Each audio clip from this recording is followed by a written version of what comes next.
അപ്പൊ എല്ലാവർക്കും ഒരിക്കൽ കൂടി കർത്താവ് യേശുവിന്റെ നാമത്തിലുള്ള സ്നേഹവന്ദനത്തെ അറിയിക്കുന്നു. ഈ ഓൺലൈനിലും ഓഫ്ലൈനിലുമായിട്ട് കാണുന്ന കേൾക്കുന്ന എല്ലാ ദൈവമക്കൾക്കും JPM ചർച്ചിന്റെ പേരിൽ വന്ദനത്തെയും നന്ദിയും അറിയിക്കുന്നു. കഴിഞ്ഞ ദിവസങ്ങളിൽ നിങ്ങൾ ഓരോരുത്തരെയും ദൈവം കാത്ത് പരിപാലിച്ച് സൂക്ഷിച്ചു നടത്തി. അതോർത്ത് ഞാൻ ദൈവത്തിന് നന്ദി പറയുന്നു. കേരളം മുഴുവനും പ്രകൃതിയുടേതായ ബുദ്ധിമുട്ട്, മഴയുടേതായ ബുദ്ധിമുട്ട്, പലയിടത്തും പ്രശ്നങ്ങളൊക്കെ ഉണ്ടായി. അതിൽ പരമായിട്ട് പകർച്ചവ്യാധി ശക്തമായ നിലകളിൽ ഉണ്ടായി.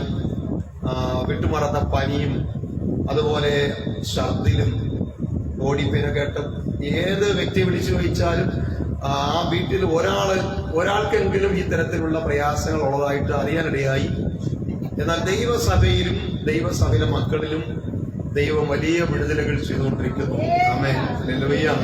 ആമേൻ. ദൈവത്തിന്റെ മക്കൾ ദൈവത്തിന്റെ വചനത്തിന്റെ തണലിലായിരിക്കുന്നത് കൊണ്ട് ആ ദൈവവചനം അവരെ വിടുവിച്ചുകൊണ്ടേയിരിക്കുന്നു. ഈ ദൈവവുമായിട്ട് കണക്റ്റഡ് ആയിരിക്കുന്ന, നമ്മുടെ കർത്താവുമായിട്ട് കണക്റ്റഡ് ആയിരിക്കുന്ന, വചനവുമായിട്ട് കണക്റ്റഡ് ആയിരിക്കുന്ന ഒരാളും സാധാരണഗതിയിൽ എല്ലാവരെയും പോലെ പിടിക്കപ്പെട്ട് കിടക്കത്തില്ല. വേദനകൾ വന്നെന്ന് വരാം, അസ്വസ്ഥതകൾ വന്നെന്ന് വരാം, രോഗങ്ങൾ വന്നെന്ന് വരാം. പക്ഷേ 2-3 മാസമായിട്ട് വിടുതലില്ലാതിരിക്കുന്ന വ്യക്തികളുടെ നടുവിൽ കർത്താവ് നമുക്ക് ചെറിയ ദിവസം കൊണ്ട് തന്നെ വിടുതലിലേക്ക് വരാൻ, അത് നമ്മുടെ പ്രാർത്ഥനയാണ്, സഭയുടെ പ്രാർത്ഥനയാണ്, ദൈവമക്കളുടെ പ്രാർത്ഥനയാണ്. അതിൻ്റെതായിട്ടുള്ള നിലകളിൽ കർത്താവ് നമ്മെ സഹായിച്ചുകൊണ്ടിരിക്കുന്നു. ഹല്ലേലൂയ. ഈ ഞായറാഴ്ച ദിവസം കർത്താവിൽ നമുക്ക് ശരണപ്പെടുവാൻ കർത്താവ് കൃപ. കഴിഞ്ഞ ആഴ്ച ഞാൻ മറ്റൊരു സ്ഥലത്ത് ശുശ്രൂഷിപ്പാനായി കർത്താവിനെ അയച്ചു. ശക്തമായ നിലകൾ അവിടെയും കർത്താവിന്റെ വചനം പറയുവാനും എന്റെ അനുഭവ സാക്ഷ്യം പറയുവാനും ഒക്കെ കർത്താവ് ഇടയാക്കി. കഴിഞ്ഞ ആഴ്ച ഞാനും ചില ദിവസങ്ങൾ ശാരീരികമായ ചില ഭാരങ്ങൾ അനുഭവിച്ചു. എന്നാൽ അതിന്റെ നടുവിൽ 5 രൂപ പോലും ഒരു മരുന്നിന് കൊടുക്കാതെ കർത്താവ് എന്നെ വിടുവിച്ചു. അതോർത്ത് ഞാൻ കർത്താവിന് നന്ദി പറയുന്നു. ദൈവം നമ്മെ സൗഖ്യമാക്കുവാൻ കഴിവുള്ളവനാണ്, നമ്മെ വിടുവിക്കുവാൻ കഴിവുള്ളവനാണ്, നമ്മുടെ എല്ലാ പ്രശ്നങ്ങളെയും മാറ്റാൻ കഴിവുള്ളവനാണ്. കാരണം ദൈവത്തിന്റെ സ്നേഹം അത്ര വലുതായിട്ട് നമുക്ക് കാണാൻ കഴിയും. ഈ ലോകത്തിൽ നമ്മെ ആരും സ്നേഹിച്ചില്ലെങ്കിലും നമുക്ക് പരാതിപ്പെടേണ്ട ഒരു കാര്യവുമില്ല. നമ്മൾ മൊത്തത്തില് ഈ മനുഷ്യരുടെ സ്വഭാവം എന്ന് പറയുന്നത് പരാതി പറയുക എന്നുള്ള ഒരു സ്വഭാവമാണ്. നമുക്ക് പലപ്പോഴും പരാതിയാണ്.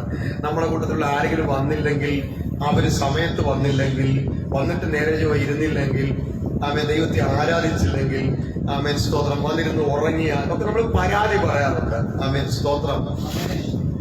അത് നമ്മുടെ ഒരു സ്വഭാവമാണ്. ദൈവത്തിന്റെ സന്നദ്ധിയിൽ നമ്മൾ പലപ്പോഴും പരാതിപ്പെടാറുണ്ട്. ഇസ്രായേൽ മക്കൾ മിസ്രൈമിൽ നിന്ന് അവർ കടന്നു വരുമ്പോൾ അവരുടെ ജീവിതം 400 വർഷക്കാലം വളരെയധികം പ്രയാസമേറിയതായിരുന്നു എന്ന് കാണുന്നു. കാരണം യോസേഫിന്റെ കാലഘട്ടത്തിൽ യോസേഫിനെ അറിയുന്ന രാജാവ് ഭരിച്ച കാലഘട്ടത്തിൽ ഒത്തിരി ഇളവുകളൊക്കെ ഇസ്രായേൽ മക്കൾക്ക് ലഭിച്ചിരുന്നു. കാരണം ആ യോസേഫിന്റെ സ്തോത്രം, ഈ ശബ്ദം കേൾക്കാവുന്ന ശരിയാണ്. യോസേഫിന്റെ ജീവിതത്തിൽ യോസേഫ് ആ മിസ്രൈം ദേശത്ത് ചെന്ന കാലം മുതൽ യോസേഫിന്റെ ഇടപെടൽ കൊണ്ട്, യോസേഫിന്റെ പ്രാർത്ഥന കൊണ്ട്, യോസേഫും ഫറവോനും തമ്മിലുള്ള ബന്ധമുള്ളത് കൊണ്ട്, ബന്ധത്തിന് അടിസ്ഥാനമാക്കി യോസേഫിന്റെ കാലഘട്ടത്തിൽ എന്ത് ചെയ്തെന്നറിയാമോ? യോസേഫിന്റെ കുടുംബക്കാരെല്ലാം വളരെ സന്തോഷത്തോടെ ആയിരുന്നതായി കാണുന്നു. എന്നാൽ കാലങ്ങൾ കഴിഞ്ഞു. യോസേഫ് ആ ദേശത്ത് മരിച്ചു. യോസേഫിന്റെ കുടുംബക്കാർ മരിച്ചു. യോസേഫ് മരിച്ചു. പിന്നെ എങ്കിലും അവിടെ തലമുറകൾ ഇങ്ങനെ 70 പേരടങ്ങുന്ന ഒരു ചെറിയ കൂട്ടം പോയത് പിന്നത്തേതിൽ പെറ്റിപ്പെരുകിയത് വലിയൊരു സമൂഹമായി മാറി. ഏതാണ്ട് 10-30 ലക്ഷം ജനം ആ മിസ്രൈമി ദേശത്ത് പെരുകാൻ തുടങ്ങിയപ്പോൾ ഇവരുടെ മുമ്പിലുണ്ടായിരുന്ന യോസേഫിനെ അവർ മറന്നു. യോസേഫിന്റെ ദൈവത്തെ മറന്നു. യോസേഫിന്റെ എല്ലാ യോസേഫിന് കിട്ടിയ സപ്പോർട്ടെല്ലാം നഷ്ടമായിട്ട് ഇവരിപ്പോൾ എല്ലാ നിലകൊണ്ടും അവർ ആകെ കൂടി ഒറ്റപ്പെട്ടവരായി, തള്ളപ്പെട്ടവരായി മാറിയ ഒരു സമൂഹമാണ് ഇസ്രായേൽ മക്കൾ. ഹല്ലേലൂയ പറഞ്ഞില്ലല്ലോ. അപ്പോൾ ഈ ഇസ്രായേൽ മക്കൾ ഇപ്പോൾ അവിടെ ഒറ്റപ്പെട്ടിരിക്കുന്നു. അവരിപ്പോൾ കഷ്ടപ്പെടുകയാണ്, അവരെ കഷ്ടപ്പെടുത്തുകയാണ്. കാര്യം എന്താ? ഇവരെ കഷ്ടപ്പെടുത്താനുള്ള കാര്യം എന്താ? ഇവരുടെ വളർച്ചയാണ് പ്രധാന കാരണം. ഹല്ലേലൂയ.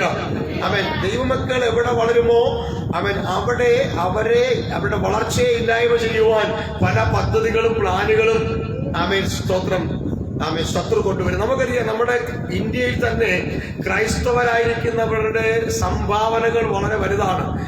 ക്രൈസ്തവരായിരിക്കുന്നവരുടെ സംഭാവന, അവർ സ്കൂളുകൾ പണിതു, കോളേജുകൾ പണിതു, ആശുപത്രികൾ പണിതു, അനാഥശാലകൾ പണിതു, ഓർഫനേജ്, അങ്ങനെ പലതും പണിതിട്ട് ഒരുപാട് പേർക്ക് സഹായം ചെയ്തു.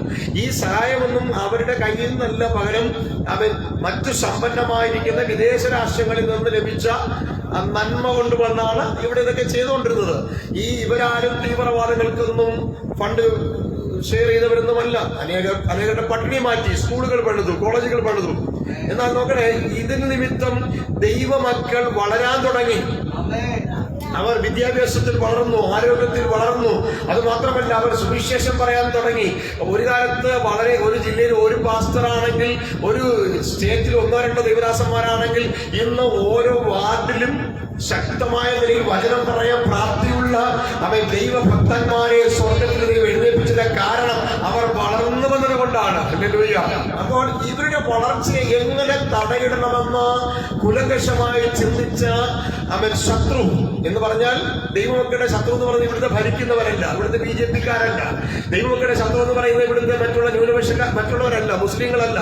പിന്നെയോ ദൈവമക്കളുടെ ശത്രു എന്ന് പറയുന്നത് എപ്പോഴും ദൈവരാജ്യം സ്ഥാപിക്കുവാനായിട്ട് വരുന്നവരെ തകർക്കാൻ നിൽക്കുന്ന, ദൈവരാജ്യത്തിന് വിരോധമായി നിൽക്കുന്ന, ദൈവരാജ്യത്തിന്റെ ശത്രുവായിരിക്കുന്ന സാത്താന്യ ലൂസിഫറിന്റെ ഒരു മേഖലയാണ്. അവനാണ് നമ്മുടെ ശത്രു.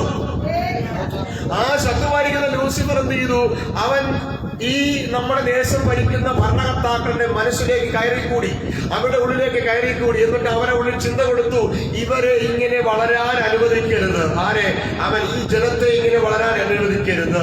ഈ ജനം ഇങ്ങനെ വളർന്നാൽ അത് നമ്മുടെ രാജ്യത്തിന്, എന്ന് വെച്ചാൽ ലൂസിഫറിന്റെ രാജ്യത്തിന്, പിശാചിന്റെ രാജ്യത്തിന് അത് അപകടമായി തീരുമെന്ന് മനസ്സിലാക്കിയ സാത്താൻ എന്ത് ചെയ്തു? ദൈവമക്കളുടെ കരങ്ങളിലേക്ക് വന്നു ചേരേണ്ട നന്മയെ അവൻ ഘട്ടം ഘട്ടമായി അതിനെ തകർക്കുവാൻ തുടങ്ങി. എന്ന് വെച്ചാൽ നന്മ വരുന്ന വഴികളെ തടയാൻ തുടങ്ങി, നന്മ വരുന്ന വഴികളെ അവൻ തകർക്കാൻ തുടങ്ങി. എന്ന് പറഞ്ഞാൽ അധികാരം കൈ കിട്ടിയപ്പോൾ ആ അധികാരത്തിന്റെ അധികാരം കിട്ടിയ നിമിത്തം എന്ത് പറ്റി? ദൈവജനത്തിന് അല്ലെങ്കിൽ ദൈവമക്കൾക്ക്, സഭകൾക്ക്, മറ്റു പാവങ്ങൾക്ക് ജീവിക്കാൻ കൊടുക്കേണ്ട നന്മയുടെ ഉറവിടമായ സമ്പത്തിനെ അവർ ബ്ലോക്ക് ചെയ്തു.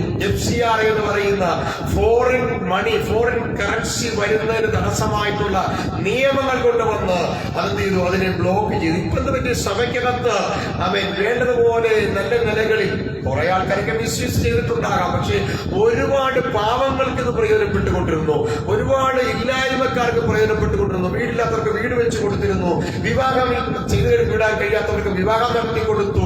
ഇങ്ങനെ പല നിലകളിലൊക്കെ സമ്പത്തുകൾ പലയിടങ്ങളിൽ വന്നുകൊണ്ടിരുന്നു. അങ്ങനെ ദൈവമക്കളും ദൈവസഭയും വളർന്നുകൊണ്ടിരുന്നത്. എന്നാൽ ഇപ്പോൾ ഇവർ ഈ സമ്പത്തിന്റെ അവസ്ഥകളെ ബ്ലോക്ക് ചെയ്തു. ഇതിന്റെ വളർച്ചയെ, ദൈവജനത്തിന്റെ സഭയുടെ വളർച്ചയെ തടയാൻ നോക്കി. പക്ഷേ ഒരു കാര്യം പറയട്ടെ, ആരെല്ലാം, എവിടെയെല്ലാം, എങ്ങനെയെല്ലാം, ഏത് രീതിയിലെല്ലാം സഭയുടെ വളർച്ചയ്ക്ക് വിരോധമായി പ്രവർത്തിക്കുമോ അവർക്കറിയില്ല. ഈ സഭയുടെ വളർച്ച അവർക്കറിയത്തില്ല. അവർ വിചാരിക്കുന്നത് അവർ വിരോധിച്ചാൽ അവർ ഇതിന് തടസ്സം നിന്നാൽ, ഈ വരുന്ന നന്മകളുടെ വഴിയടച്ചാൽ സഭയുടെ പ്രവർത്തനങ്ങൾ നിൽക്കുമെന്ന് അവർ ചിന്തിക്കുന്നു. അതവർക്ക് അറിയത്തില്ല. ഒരു ഭാഗത്ത് ഇവർ തടയുമ്പോൾ മറുഭാഗത്ത് സഭ വളർന്നുകൊണ്ടിരിക്കുകയാണ്. ഒരു ഭാഗത്ത് ശത്രു ഇവരെ തടയാൻ നോക്കുമ്പോൾ മറുഭാഗത്ത് സഭ വളർന്നുകൊണ്ടിരിക്കുന്നു. പറയുക കാര്യമെന്നറിയാമോ? എന്റെ യേശു പറഞ്ഞൊരു കാര്യമുണ്ട്. ഈ സഭയെ പണിയുന്നത് ഇവിടുത്തെ ഒരു ലൂസിഫറുമല്ല, ഇവിടുത്തെ ഒരു ഭരണകൂടവുമല്ല, ഇവിടുത്തെ ഒരു ശക്തികളുമല്ല. പിന്നെയോ ഇവിടെ സഭ പണിയുന്നത് ദൈവമാണ്. കർത്താവിനെ പറഞ്ഞു, ഞാൻ എന്റെ സഭയെ പണിയും. പാതാള ഗോപുരങ്ങൾ അതിനെ ജയിക്കത്തില്ല.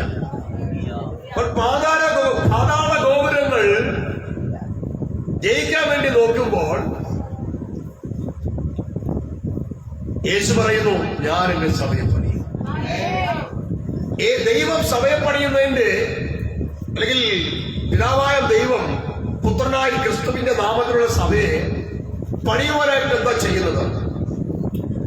നോക്കണമേ, ഏതൊരു വ്യക്തിയാണോ അവരുടെ മനസ്സുകൊണ്ട്, ചിന്ത കൊണ്ട്, വിചാരം കൊണ്ട് അവൻ ജീവിതത്തിൽ പാപിയാണ് ചിന്തിക്കുകയും ഈ പാപത്തിന്റെ പരിണിത ഫലമായിരിക്കുന്ന പലവിധ പ്രശ്നങ്ങൾ അവരുടെ ജീവിതത്തിൽ കടന്നു വരികയും ചെയ്യുമ്പോൾ, സ്തോത്രം, ഈ പാപി എന്ന് ചിന്തിക്കുന്ന വ്യക്തി പരിശുദ്ധനായ ദൈവത്തിന്റെ വചനം കേൾക്കുകയും സാക്ഷ്യം കേൾക്കുകയും ഒത്തിരി ദൈവമക്കളുടെ അനുഭവ സാക്ഷ്യങ്ങളൊക്കെ കേൾക്കുകയും ചെയ്യുമ്പോൾ അവർ ആ സാക്ഷ്യം കേട്ടിട്ട് നമ്മുടെ കർത്താവിനെ അവർ വിശ്വസിക്കുവാനിടയായിത്തീരും.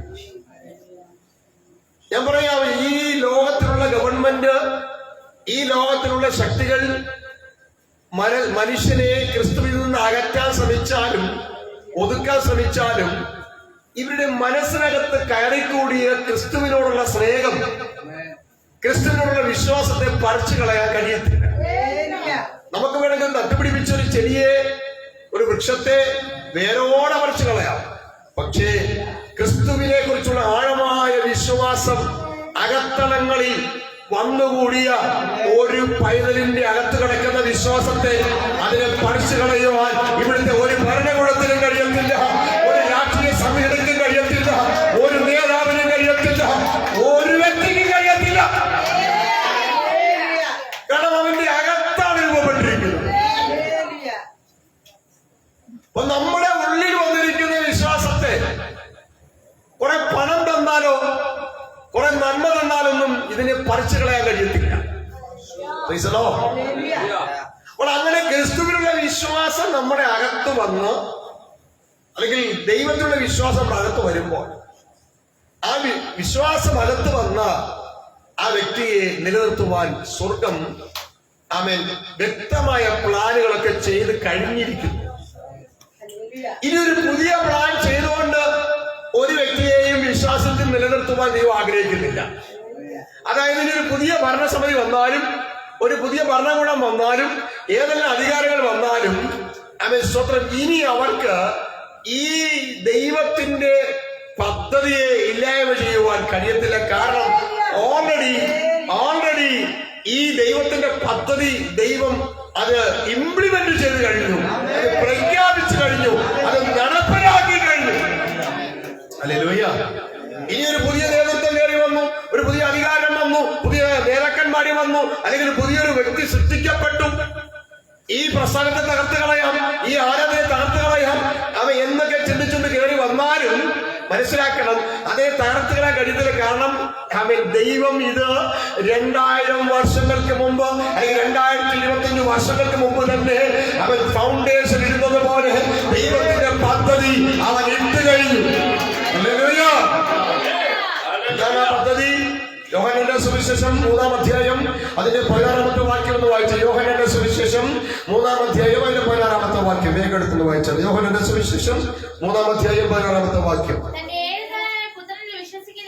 നോക്കണേ, അവിടെ പറഞ്ഞിരിക്കുന്ന കാര്യം വ്യക്തമായി നമ്മൾ പഠിക്കണം. തന്റെ ഏകജാതനായ പുത്രൻ. അപ്പൊ ദൈവത്തിന് ഒരു പുത്രനുണ്ട് എന്ന് മനസ്സിലാക്കുക, ദൈവമുണ്ടെന്ന് മനസ്സിലാക്കുക, ആ ദൈവത്തിന് ഒരു പുത്രനുണ്ടെന്ന് മനസ്സിലാക്കുക. എന്ന് പറഞ്ഞാൽ 2025 വർഷങ്ങൾക്ക് മുമ്പ് ഈ പുത്രനായ ക്രിസ്തുവിനെ ഭൂമിയിലേക്ക് അയക്കുമ്പോൾ ഇനി എത്ര ആൾക്കാരുടെ പെറ്റുപെരുകി വിശ്വാസത്തിൽ വന്നാലും ശരി, അവരുടെ വിശ്വാസത്തെയും അവരുടെ ദൈവത്തോടുള്ള കണക്ഷനെയും നശിപ്പിച്ചു കളയുവാൻ കഴിയാത്ത നിലകളിൽ ദൈവം 2026 വർഷത്തിന് മുമ്പ് തന്നെ അവൻ പദ്ധതി ആവിഷ്കരിച്ചിരിക്കുക. ഇവിടുത്തെ ഭരണകൂടം ഇവിടെ ഇരുന്നുകൊണ്ട്, ഇവിടുത്തെ ഭരണകർത്താക്കൾ ഇവിടെ ഇരുന്നുകൊണ്ട് ദൈവമക്കൾക്ക് വിരോധമായി പുതിയ പദ്ധതികളും പുതിയ പ്ലാനുകളൊക്കെ അവരിങ്ങനെ പ്ലാൻ ചെയ്തുകൊണ്ടിരിക്കുക. അവൻ ഈ കൂട്ടായ്മയെ എങ്ങനെ തകർക്കണം, ഈ പ്രാർത്ഥനക്കാരെ എങ്ങനെ തകർക്കണം, ഈ ആരാധന എങ്ങനെ ഇവിടെ നിന്ന് ഓടിക്കണം, ഈ ആരാധിക്കുന്നവരെ എങ്ങനെ എങ്ങനെ തകർത്ത് അവരുടെ ജീവിതം എങ്ങനെ നശിപ്പിക്കണം എന്നൊക്കെ പറഞ്ഞ പുതിയ പുതിയ പദ്ധതികൾ ഇപ്പോൾ ഇരുന്ന് പുതിയ കമ്പ്യൂട്ടർ യുഗത്തിൽ ഈ AI എന്ന് പറയുന്ന ആർട്ടിഫിഷ്യൽ ഇന്റലിജൻസിന്റെ ഈ യുഗത്തിൽ ഇനി പുതിയൊരു യുഗം വന്നാലും ആ യുഗത്തിൽ പുതിയ കണ്ടുപിടുത്തം വന്നാൽ അതെല്ലാം വെച്ചിട്ട് ഈ ദൈവജനത്തെ, ഈ ദൈവസഭയെ, ഈ ദൈവ മക്കളെ എങ്ങനെ ഇല്ലായ്മ ചെയ്യണമെന്ന് അവർ പരിപാടികൾ പ്ലാൻ ചെയ്യുമ്പോൾ അവനും അവന്റെ അപ്പനും ജനിക്കുന്നതിന് മുമ്പ് തന്നെ അവൻ സ്വർഗത്തിലെ ദൈവം അവൻ സഭയ്ക്ക് വേണ്ടിയിട്ടുള്ള സഭയുടെ നിലനിൽപ്പിന് വേണ്ടിയിട്ടുള്ള കാര്യങ്ങളെ പൂർണ്ണമായി ചെയ്തു വെച്ചിരിക്കുക. ഹല്ലേലൂയ. അത് ഈ മണ്ടന്മാർക്കറിയില്ല. മണ്ടന്മാർ ലണ്ടനിൽ നിന്ന് പണ്ട് നമ്മൾ കേട്ടിട്ടുണ്ട്. ഇന്ന് മണ്ടന്മാർ ലണ്ടനിലല്ല, മണ്ടന്മാർ ഇന്ത്യക്കകത്ത. ഇനി ലണ്ടനിലുണ്ടെങ്കിൽ അവിടെ ഇരുന്നോട്ടെ. ഈ മണ്ടന്മാർക്ക് അറിയത്തില്ല, ഇവന്റെ സയന്റിസ്റ്റുമാർക്ക് അറിയത്തില്ല, ഇവന്റെ ശാസ്ത്രജ്ഞന്മാർക്ക് അറിയത്തില്ല, ഇവന്റെ പാർട്ടിക്കാർക്ക് അറിയത്തില്ല, ഇവന് നേതൃത്വം കൊടുക്കുന്ന മന്ത്രവാദികൾക്കോ ആഭിചാരന്മാർക്കോ ഇത് അറിയത്തില്ല. കാര്യം എന്താ? ഇവനോ ഇവന്റെ അപ്പനോ അപ്പന്റെ അപ്പൻ ജനിക്കുന്നതിന് മുമ്പ് തന്നെ എന്റെ കർത്താവ് സഭയ്ക്ക് വേണ്ടിയുള്ള എല്ലാ പദ്ധതികളും എല്ലാ പ്ലാനുകളും ഒരുക്കി വെച്ച് കഴിഞ്ഞിരിക്കുന്നു. അതൊന്നും ഇവന്റെ ചിന്തകൾക്ക് കയറുന്നതല്ല. ഇവരെന്ത് വിചാരിക്കുന്നു? കുറെ കാര്യങ്ങൾ ചെയ്തു കഴിയുമ്പോൾ ഇവരങ്ങ് നശിച്ചു പോകും, ഇവരങ്ങ് ഇല്ലായ്മയായി പോകും, ഇവരങ്ങ് പിന്മാറിപ്പോകും എന്നൊക്കെയാണ് ഇവർ ചിന്തിക്കുന്നത്. നോക്കണമേ, ആ വാക്യം നമ്മൾ വായിക്കുമ്പോൾ യോഹന്നാന്റെ സുവിശേഷം 3-ാം അധ്യായം സ്തോത്രം അത് വായിക്കുമ്പോൾ 16 വായിക്കുമ്പോൾ വായിച്ചേ. തന്റെ ഏകജാതനായ പുത്രനിൽ വിശ്വസിക്കുന്നു. ഇത് കുഴപ്പമില്ല. നിങ്ങൾ ആരെ വേണം വിശ്വസിച്ചോ, ഏത് മഠത്തിലെ സ്വാമിയെ വിശ്വസിച്ചോ കുഴപ്പമില്ല, ഏത് മലയിലെ ദൈവത്തെ വിശ്വസിച്ചോ ഒരു കുഴപ്പമില്ല.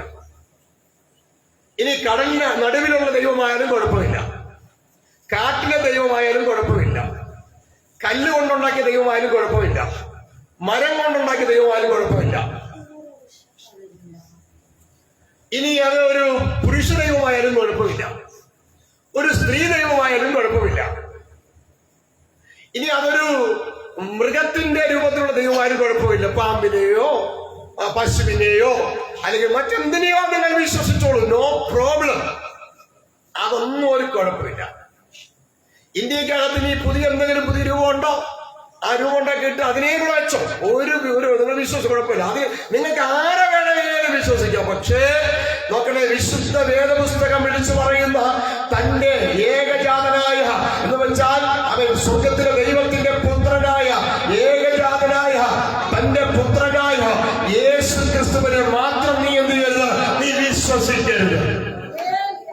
ഏത് പട്ടിയെ നീ വേണമെങ്കിലും വിശ്വസിച്ചോ, ഏത് പൂച്ചനെ വേണമെങ്കിലും വിശ്വസിച്ചോ, സ്തോത്രം, ആരെ വേണമെങ്കിലും വിശ്വസിച്ചോ, ഒരു കുഴപ്പമില്ല. പക്ഷെ യേശുവിനെ വിശ്വസിക്കരുത്. കഴിഞ്ഞിടയ്ക്ക് 1-2 ദേവസ്വന്മാരുടെ സാക്ഷ്യം ഞാൻ കേട്ടു. വടക്കേറ്റി പ്രവർത്തിക്കുന്ന അവര് കവലയിൽ നിന്ന് ട്രാക്ട് കൊടുത്ത് നിൽക്കുമ്പോൾ ഒരു കൂട്ടം ആൾക്കാരെല്ലാം ഓടിക്കൂടി വന്നു. നീ ഇവിടെ എന്താ ചെയ്യുന്നത്? ഞാൻ പറഞ്ഞു, പരമേശ്വർക്ക് ലഘുലേഖ അത് കൊടുക്കുകയാണ്, പരമേശ്വരന്റെ ദൈവത്തിനെ കുറിച്ചുള്ള. വായിച്ചു നോക്കി മനത്ത് യേശു മസീനൊക്കെ കിടപ്പുണ്ട്. പറഞ്ഞു ഇവിടെ പറ്റില്ല, ഇവിടെ പറ്റില്ല. ഇവർക്ക് ഇവരുടെ ദൈവങ്ങളെ വെളിപ്പെടുത്തി ആ ദൈവത്തെ അവൻ ജയ് വിളിച്ചോണം. അതുകൊണ്ട് ആ ദൈവത്തെ ജയ് വിളിച്ചാൽ നിനക്കിവിടെ നിൽക്കാം. നോക്കണേ, അപ്പോൾ ഈ നാമത്തിൽ എന്തോ ഒരു പ്രത്യേകതയില്ലേ? എന്തിനാ ഇവരെല്ലാം ഈ നാമത്തെ ഭയപ്പെടുന്നത്? എന്തിനാ ഇവരൊക്കെ ഈ നാമം ഇത്രമാത്രം? ഈ നാമം എന്തോ വടിവാള് പിടിച്ചോണ്ട് നിൽക്കുന്ന നാമമാണോ?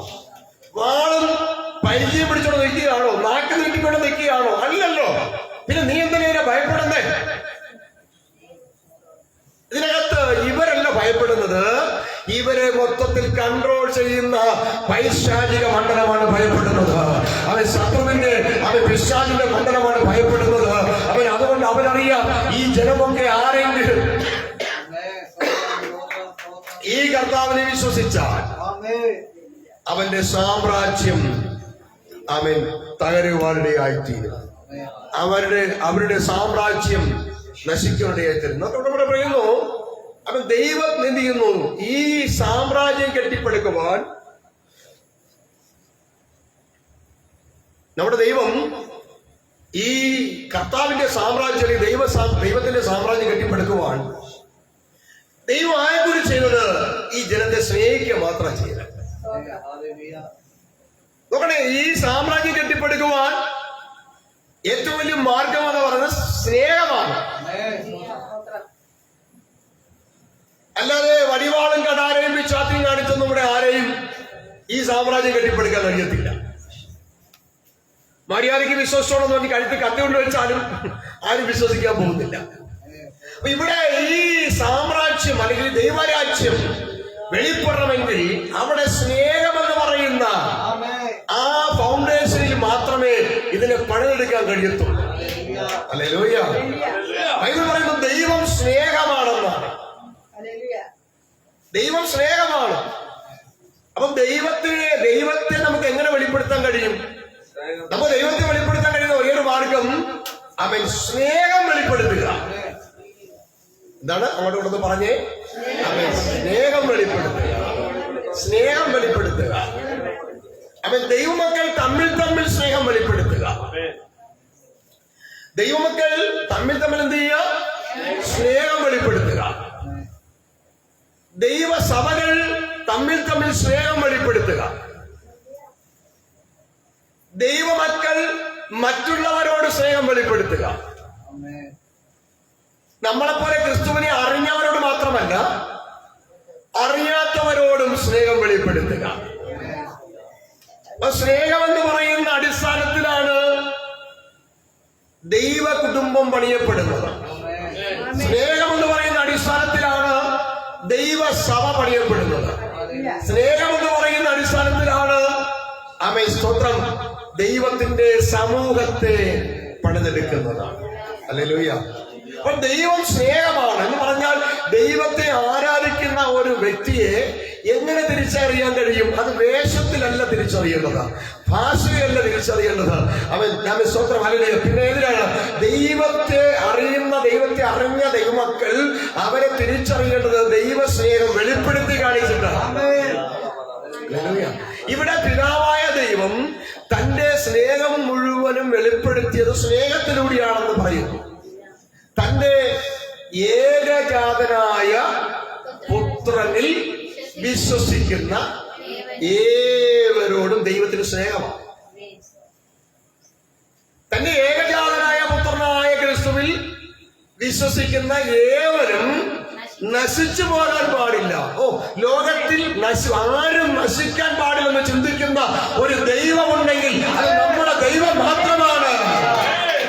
ഒരാളെ കൊല്ലുവാൻ ഇഷ്ടമില്ലാത്ത, ഒരാളിന്റെ തകർച്ച കാണാൻ ഇഷ്ടമില്ലാത്ത, ഒരാളിന്റെ നാശം കാണാൻ ഇഷ്ടമില്ലാത്ത, ഒരാളിന്റെയും ജീവിതം നശിച്ചു പോകണമെന്ന് ആഗ്രഹിക്കാത്ത ഒരേ ഒരു ദൈവം അവനാണ് നമ്മുടെ കർത്താവ് മാത്രമാണ്. വിശ്വസിക്കുന്നവർ ദൈവത്തിന് മഹത്വം കൊടുക്കാതെ ഹല്ലേലൂയ. ഇന്ന് കാലം ആരും തന്നെയും നശിച്ചു പോകുവാൻ ദൈവം ആഗ്രഹിക്കുന്നില്ല. അപ്പൊ നശിച്ചു പോകാതിരിക്കണം എന്ത് ചെയ്യണം?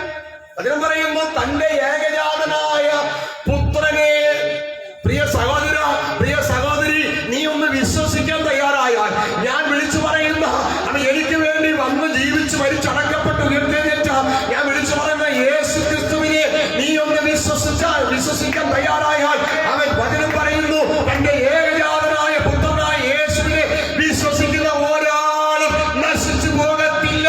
നശിച്ചു പോകുവാൻ എന്റെ ദൈവം അനുവദിക്കത്തില്ല. നിന്റെ തലമുറ, നിന്റെ കുടുംബം മുഴുവനും നശിക്കുവാൻ മറ്റുള്ളവർ തീരുമാനിച്ചാലും ശരി, എന്റെ ദൈവം പറയുന്നു ഞാൻ നിന്നെ അതിനെ അനുവദിക്കത്തില്ല.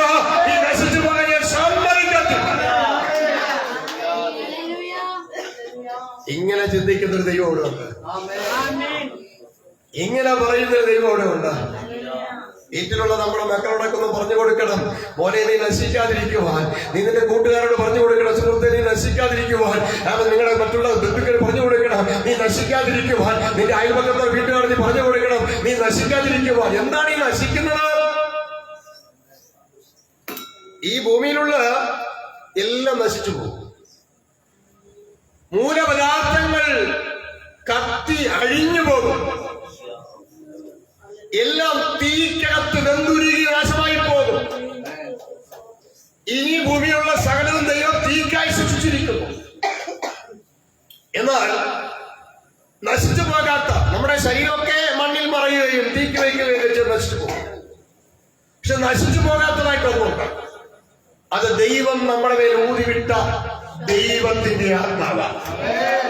മനുഷ്യനായി പിറന്ന ഒരു വ്യക്തിയുടെ അകത്തേക്ക് ദൈവത്തിന്റെ ആത്മാവ്, ദൈവത്തിന്റെ ശ്വാസം ഊതിവിട്ടപ്പോൾ അവൻ ദൈവത്തെ പോലെയുള്ള ഒരു ദേഹിയായി മാറിയെന്ന് അവൻ പറയുമ്പോൾ ഇന്നുകാലം നശിക്കുന്നതല്ല, ഈ ഭൂമിയിലുള്ള സർവ്വതും നശിച്ചു പോകും, ചരാചരങ്ങൾ നശിച്ചു പോകും, നമ്മുടെ ഭവനം നശിച്ചു പോകും, നമ്മൾ കെട്ടിപ്പോക്കുന്ന എല്ലാം നശിച്ചു പോകും. പക്ഷേ അവൻ ഇന്നുകാലം നശിച്ചു പോകാത്തതുകൊണ്ട് എന്റെയും നിങ്ങളുടെയും അകത്ത് വ്യാപരിക്കുന്ന ദൈവത്തിന്റെ ശ്വാസം, അല്ലെങ്കിൽ ദൈവത്തിന്റെ ആത്മാവ്, അത് നശിച്ചു പോകുന്ന ആത്മാവല്ല, അല്ലെങ്കിൽ അത് നശിച്ചു പോകാൻ പാടില്ല.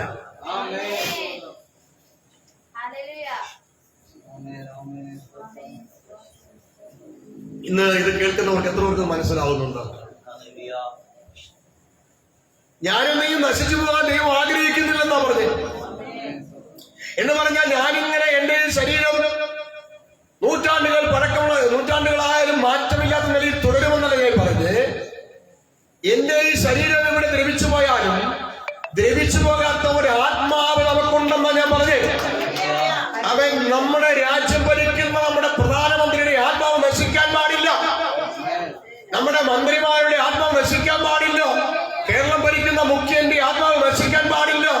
അവൻ ഒരു സ്റ്റേറ്റിലുള്ള ഒരു ഗവർണറുടെയും ഒരു മന്ത്രിയുടെയും ഒരു MLA-യുടെയും MP-യുടെയും ആത്മാവ് നശിക്കാൻ പാടില്ല. അവൻ ഭൂമിയിലുള്ള ഒരു ഡോക്ടർമാരുടെയും എഞ്ചിനീയർമാരുടെയും ആത്മാവ് നശിക്കാൻ പാടില്ല. ഒരു വക്കീലിന്റെ, ജഡ്ജിയുടെ, ആരുടെയും അവൻ ഒരു തൊഴിലാളിയുടെ, ഒരു പാവപ്പെട്ടവന്റെ, ഒരു സാധാരണക്കാരന്റെ, ഒരു പണക്കാരന്റെ, ആരുമായിക്കോട്ടെ മൂക്കിൽ ശ്വാസം വലിച്ചു കയറ്റി വിടുന്ന അവൻ സ്വന്തം ഏതൊരു വ്യക്തിയുടെയും ആത്മാവ് നശിക്കാൻ പാടില്ലെന്നാ പറയുന്നത്. എല്ലാവർക്കാരും അത് നശിപ്പിക്കുവാൻ ആഗ്രഹിക്കുന്ന ഒരു സംവിധാനമുണ്ട്, ഒരു പൈശാചിക മേഖലയുണ്ട്. നീ ചിന്തിച്ചിട്ടുണ്ടോ എന്തുകൊണ്ടാണ് നീ നശിച്ചു പോകണമെന്ന പൈശാചിക മേഖല ആഗ്രഹിക്കുന്നത്? ഈ പൈശാചിക ശക്തികൾ മുഴുവനും നീ നശിച്ചു പോകണമെന്ന് എന്തുകൊണ്ട് ആഗ്രഹിക്കുന്നു ചിന്തിച്ചിട്ടുണ്ടോ?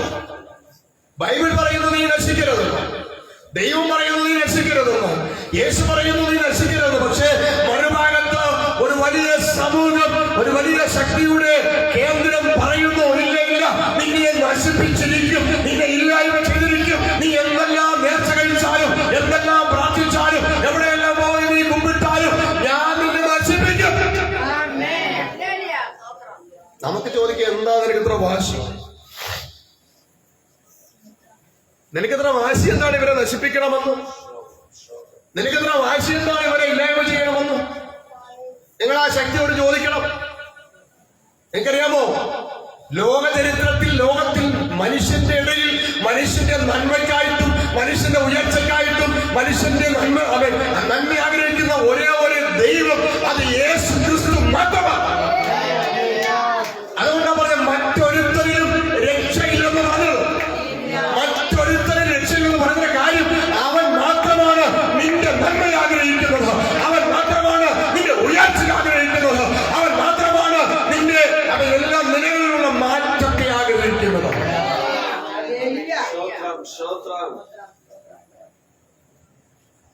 നിങ്ങൾ ചോദിക്കാറുണ്ടോ എന്തുകൊണ്ടാണ് ഈ ജനം നശിച്ചു പോകാൻ വേണ്ടി എന്ത് ചെയ്യുന്നു? നമുക്കറിയാം, ഇപ്പോൾ നമ്മുടെ കേരള ഗവൺമെന്റ്, പുതുതായിട്ട് കയറിയ ഗവൺമെന്റ് ചില നയപ്രഖ്യാപനങ്ങളൊക്കെ നടത്തിക്കൊണ്ടിരിക്കുക. കഴിഞ്ഞ ദിവസം ഒരു വീട്ടിൽ നിന്ന് 17 കോടി രൂപ വിലയുള്ള കഞ്ചാവിന്റെ പാക്കറ്റുകൾ. നിങ്ങൾക്കറിയാലോ, നിങ്ങൾ കശുവണ്ടി കണ്ടിട്ടുണ്ടാവും, നല്ല നല്ല പാക്കറ്റുകളിൽ കുപ്പിക്കകത്തിരിക്കുന്ന കശുവണ്ടിയുണ്ട്, ചാക്കിനകത്തിരിക്കുന്ന കശുവണ്ടിയുണ്ട്, അപ്പൊ തന്നെ കവറുകൾക്കകത്ത് ഇരിക്കുന്ന കശുവണ്ടിയുണ്ട്. ആ കശുവണ്ടി എത്ര വർഷം പഴക്കം ചെന്നാലും കേടുവരാതിരിക്കാൻ അതിനകത്തുള്ള എയറിന്റെ അല്ലെങ്കിൽ വായു സമ്മർദ്ദം മുഴുവൻ അതിനകത്ത് വലിച്ചെടുത്തിട്ട് ഈ കവറിനോട് ഒട്ടിയിരിക്കുന്നത് പോലെ, അങ്ങനെ സ്റ്റക്കായി വടി പോലെ ഇരിക്കുന്ന പോലെ സീൽ ചെയ്ത് കടകളിൽ വെച്ചിരിക്കുന്നത്. ഇത് വിദേശ രാജ്യങ്ങളൊക്കെ കയറ്റി അയക്കുന്നതാണ്. ഇതുപോലെ ഇങ്ങനെ വാരി വിതർന്നത് പോലെ ഇരിക്കുന്ന കഞ്ചാവുണ്ട്. അപ്പൊ തന്നെ ഇതിനെ 10 കിലോ കഞ്ചാവിനെ 1 കിലോ പാക്കറ്റിനകത്തുള്ള വലിപ്പത്തിലാക്കിയിട്ട് അതിനെ ഏറെല്ലാം വലിച്ചെടുത്ത് സന്ദർശിച്ച് അങ്ങനെ സൂക്ഷിക്കുന്ന, അത് പല രാജ്യങ്ങളിലേക്ക് കൊണ്ടുപോകത്തക്കവണ്ണം സൂക്ഷിക്കുന്ന ഹൈജീനിക്കായി ചെയ്തു വെച്ചിരിക്കുന്ന കഞ്ചാവുണ്ട്. കഴിഞ്ഞ ദിവസം അത് പിടിച്ചെടുത്തു. 18 കോടി രൂപയാണ് അതിന്റെ മാർക്കറ്റ് വാല്യൂ 18 കോടി രൂപ. ഇത് മുഴുവനും ജനത്തിന്റെ നന്മയ്ക്ക് കൊടുക്കുന്നതാണോ? എത്രയോ യൗവനക്കാർ നശിക്കുന്നു, എത്രയോ പെൺകുട്ടികൾ നശിക്കുന്നു. ഇത് കൂടാതെ ഇപ്പോൾ ലേറ്റസ്റ്റ് ആയിട്ടിരിക്കുന്ന മറ്റു പല മയക്കുമരുന്നുകളുണ്ട്. MDMA എന്ന് പറയുന്ന അത് 1 ഗ്രാം കയ്യിൽ വെച്ചിരുന്നാൽ പോലും ആ 1 ഗ്രാം കൊണ്ട് എത്ര കുടുംബങ്ങൾ, എത്ര വ്യക്തികൾ നശിക്കുന്നു അറിയാമോ? എന്നാൽ കഴിഞ്ഞ 10 വർഷക്കാലം ഇവിടെ കഞ്ചാവ് പിടിച്ചു, മയക്കുമരുന്ന് പിടിച്ചു, ഒക്കെ ശരിയാ, പിടിച്ചു നല്ല തന്നെ. പക്ഷേ ഈ 10 വർഷക്കാലം ഭരിച്ച ഭരണകൂടം ഇവിടെ നിൽക്കുമ്പോൾ തന്നെ ഇപ്പോൾ പുതിയ ഭരണകൂടം ഒരു നിയമം ഇറക്കി. അവർ തീരുമാനമെടുത്തു, കേരളത്തിന്റെ ഏത് മുക്കിലും മൂലയിൽ എവിടെയായാലും ശരി അവിടെ ഇതിരിക്കുന്നെങ്കിൽ ഇതിനെ മുഴുവനും പിടിച്ചെടുക്കും. നോക്കണം, ഇപ്പോ കയറിയിരിക്കുന്ന ഭരണകൂടത്തിന് അവരൊരു കാര്യം ചിന്തിച്ചിരിക്കുന്ന പരിപാടി പ്ലാൻ ചെയ്തു. ഓപ്പറേഷൻ തൂഫാൻ. തൂഫാൻ എന്ന് പറഞ്ഞാൽ കൊടുങ്കാറ്റ് എന്നർത്ഥം. കാറ്റ്, കൊടുങ്കാറ്റ്. ഓപ്പറേഷൻ തൂഫാൻ എന്ന് പറഞ്ഞാൽ അതുപോലെ കൊടുങ്കാറ്റായിട്ട് ചെന്ന് ഇടിച്ചു കയറി സകലമേ. ഇപ്പൊ ഇത് എവിടെ നിറങ്ങിയോ, ഇതൊക്കെ എവിടെ നിറങ്ങിയോ അറിയത്തില്ല. ഇത്രയും കറി 10 കൊല്ലം ഭരിച്ച ഈ തലയ്ക്കകത്ത് പിണ്ണാക്കമായിട്ട് ഇവരൊക്കെ ഇത് എവിടെ പോയി മറിച്ചു വെച്ചു? ഇവനൊക്കെ എന്തിനാ ഈ 10 കൊല്ലം? വാസ്തവത്തിൽ ദൈവം തന്നെയാണ് ഈ പുതിയ ഭരണകൂടത്തെ ഇവിടെ കൊണ്ടുവന്നിരിക്കുന്നത്. ഈ പുതിയ ഭരണകൂടത്തെ ദൈവം തന്നെയാണ് സ്ഥാപിച്ചിരിക്കുന്നത്. എന്തെന്നറിയാമോ? നമ്മുടെ പ്രാർത്ഥന, നമ്മളെന്താ പറഞ്ഞ് എല്ലാ മദ്യശാലകളും അറിയപ്പെടണം, എല്ലാ മയക്കുമരുന്ന് കണ്ടെടുക്കണം, എല്ലാ മദ്യപാനികളെയും ദൈവം അവൻ സ്വന്തം അറസ്റ്റ് ചെയ്യണം, മദ്യം ഉണ്ടാക്കുന്നത് അറസ്റ്റ് ചെയ്യണം, അവൻ ഈ കഞ്ചാവും MDMA ഒക്കെ പിടിച്ചെടുക്കണം. നമ്മളത് പ്രാർത്ഥിച്ചുകൊണ്ടിരുന്നു.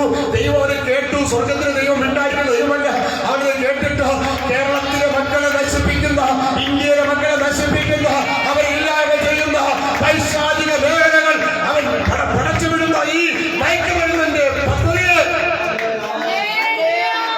ഈ തൂഫാൻ ഇന്ത്യക്കകത്ത് ആഞ്ഞടിക്കണം. കേരളത്തിൽ മാത്രമല്ല, തമിഴ്നാട്ടിൽ മാത്രമല്ല, കർണാടക മാത്രമല്ല, ഇന്ത്യ മുഴുവൻ ആഞ്ഞടിക്കുവാൻ ദൈവസഭ പ്രാർത്ഥിക്കണം. എന്തിനാ? ജനത്തെ നശിപ്പിക്കുന്ന പൈശാചിക ശക്തിയുടെ പദ്ധതികളെ പൊളിച്ചു കളയുവാൻ ഇവിടെ ഒരു മന്ത്രവാദിക്കും കഴിയത്തില്ല, ഒരു പൂജാരിക്കും കഴിയത്തില്ല. ഇന്ന് വരെ ഒരു പൂജാരി പൂജിച്ചിട്ട് എനിക്കറിയത്തില്ല ഒരുത്തന്റെ കണ്ണുകൂടി മാറിയ ചരിത്രം.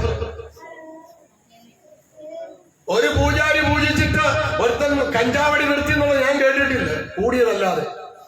എന്നാൽ ആരുടെ എല്ലാം ഉള്ളിൽ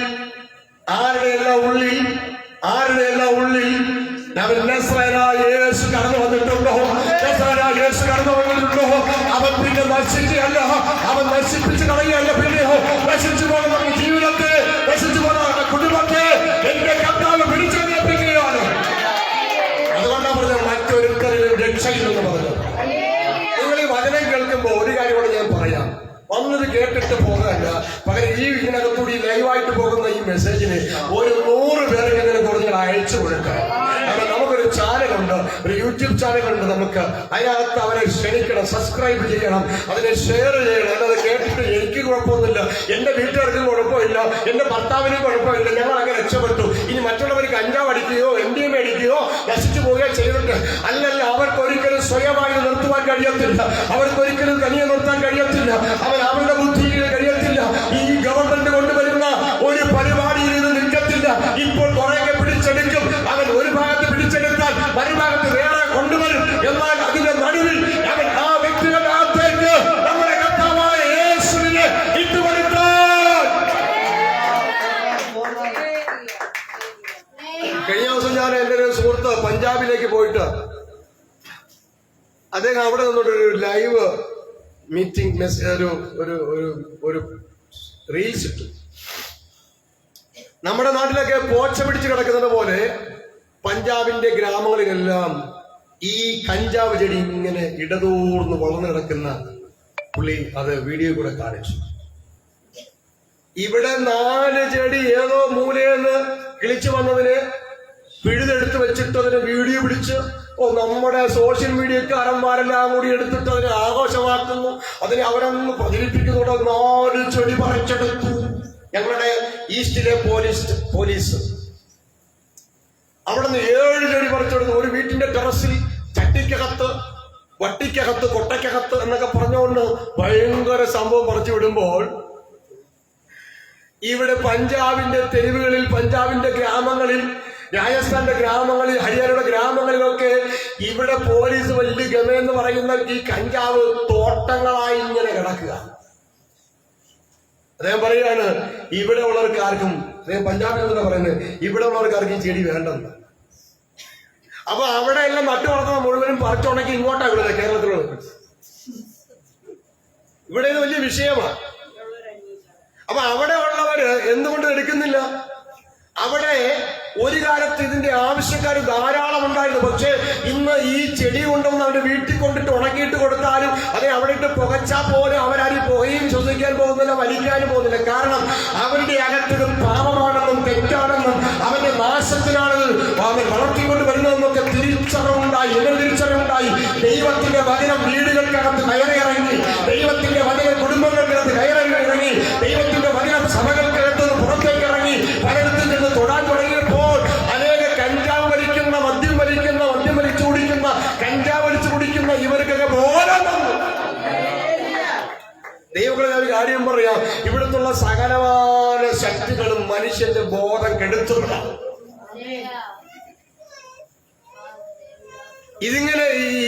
ഇതിനെയൊക്കെ സേവിക്കുന്നവരുടെ അകത്ത് ബോധം നഷ്ടപ്പെടുകയാണ്.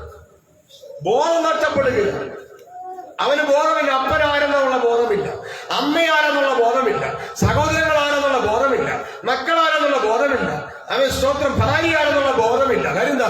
അവന്റെ ബോധം മുഴുവനും പോയി കിടക്കുക. എങ്ങനെ?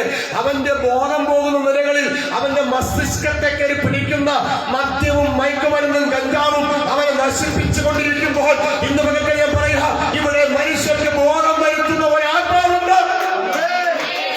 ദൈവത്തിന്റെ വചനം ഇങ്ങനെ പറയുന്നത്, ദൈവത്തിന്റെ ആത്മ വരുമ്പോഴോ അവർക്ക് ബോധമുണ്ടാകുന്നു. ഒരിക്കലും ഒരു മനുഷ്യൻ കഞ്ചാവ് അടിച്ചിട്ടാണോ എന്ന് എനിക്കറിയത്തില്ല, MDMA ഒന്നും ഇല്ലെന്നാ തോന്നുന്നേ, വല്ല കറുപ്പ് എന്തൊക്കെ തിന്ന് ഇവന്റെ മൈൻഡ് പോയി, ഇവൻ വട്ടനായി മാറി. അവന് വേണ്ടുന്ന സമയത്ത് കഞ്ചാവ് കിട്ടാത്തത് കൊണ്ട്, കള്ള് കിട്ടാത്തത് കൊണ്ട് അവൻ ഭ്രാന്തനായി മാറി. അങ്ങനെ ഒരു കുഴപ്പമുണ്ട്. സിനിമാറ്റിക് കള്ളും കഞ്ചാവും കുടിക്കുന്നവർക്ക് കിട്ടിയില്ലെങ്കിൽ, അപ്പൊ അങ്ങനെയാണെങ്കിൽ മിക്കവാറും കേരളത്തിൽ ഭ്രാന്തന്മാരുടെ എണ്ണം കൂടാൻ സാധ്യതയുണ്ട്. കാരണം നമ്മുടെ ചെന്നിത്തലയുടെ പോലീസ് ഇതെല്ലാം പിടിച്ചെടുത്തുകൊണ്ട് പോകുമ്പോൾ വലിക്കാൻ കിട്ടത്തില്ല, കുടിക്കാനും കിട്ടത്തില്ല. അപ്പൊ അവൻ ഒന്നുണ്ടാവും, ഈ വലിച്ചോണ്ടിരിക്കുന്നവനും കുടിച്ചോണ്ടിരിക്കുന്നവനും കിട്ടാൻ വരുമ്പോൾ അവന് ഭ്രാന്താവും. അവിടെയാണ് ദൈവസഭയുടെ പ്രസക്തി വരാൻ പോകുന്നത്. എന്താണ്? ഈ ഭ്രാന്തന്മാരെ ചികിത്സിക്കുക. ഇങ്ങനെ ഭ്രാന്തനായ അവൻ എന്ത് ചെയ്തു? അവന് ഭ്രാന്ത് മൂത്തപ്പോൾ വീട്ടിലെ പാത്രങ്ങളൊക്കെ തല്ലിപ്പൊളിച്ചു. ആദ്യമൊക്കെ പാത്രം തല്ലിപ്പൊട്ടിച്ചു, വീട്ടിലെ കഥകളെല്ലാം അടിച്ചു പൊളിച്ചു, കസരൊക്കെ അടിച്ചു പൊളിച്ചു. അതിലൊന്നും പരിപാടി നടക്കുന്നില്ല. അവന്റെ ഭ്രാന്ത് മാറുന്ന സാധനം കിട്ടുന്നില്ല. അവൻ എന്ത് ചെയ്തു?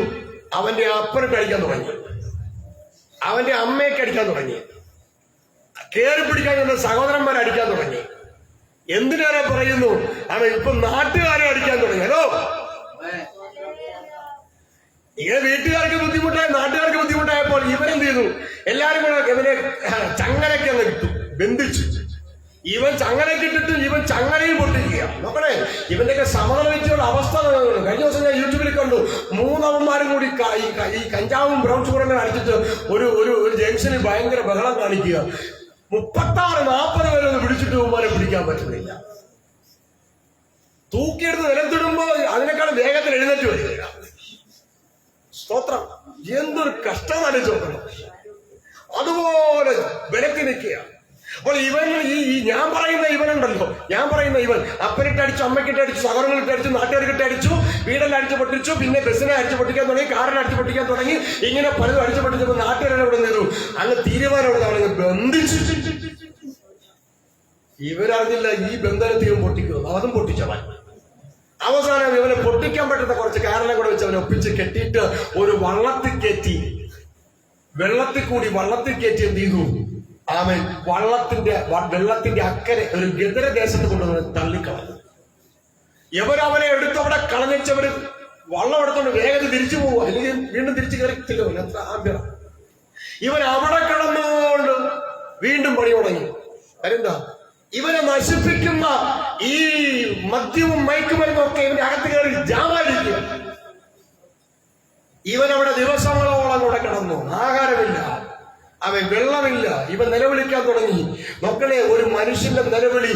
അവന്റെ അമ്മ അവനെ കളഞ്ഞു, അവന്റെ അപ്പൻ അവനെ കളഞ്ഞു, അവന്റെ സഹോദരങ്ങൾ അവനെ കളഞ്ഞു, അവന്റെ കൂട്ടുകാർ അവനെ കളഞ്ഞു, അവന്റെ ബന്ധുമിത്രാദികൾ അവനെ കളഞ്ഞു, അവനുമായി കണക്ഷനുള്ള എല്ലാവരും അവനെ കളഞ്ഞു. നോക്കണേ, പക്ഷെ അവനൊരു മനുഷ്യനായതുകൊണ്ട്, ദൈവത്തിന്റെ സൃഷ്ടി ആയതുകൊണ്ട്, നോക്കണേ, ആരെല്ലാം കളഞ്ഞാലും കളയാൻ മനസ്സ് കാണിക്കാത്ത ഒരുത്തനുണ്ട്. അവൻ ഏത് പാപിയായാലും ശരി, അവനെ കളയാൻ മനസ്സില്ലാത്ത ഒരുവനുണ്ടെന്നാണ് ഞാൻ പറഞ്ഞത്. ഹല്ലേലൂയ. നിങ്ങൾ ആ ഭാഗം കണ്ടു നോക്കണം, ഒന്ന് ഭാവന കണ്ടു നോക്കണം. അവന്റെ അമ്മ 10 മാസം ചുമന്ന അമ്മ അവനെ കളഞ്ഞെന്ന.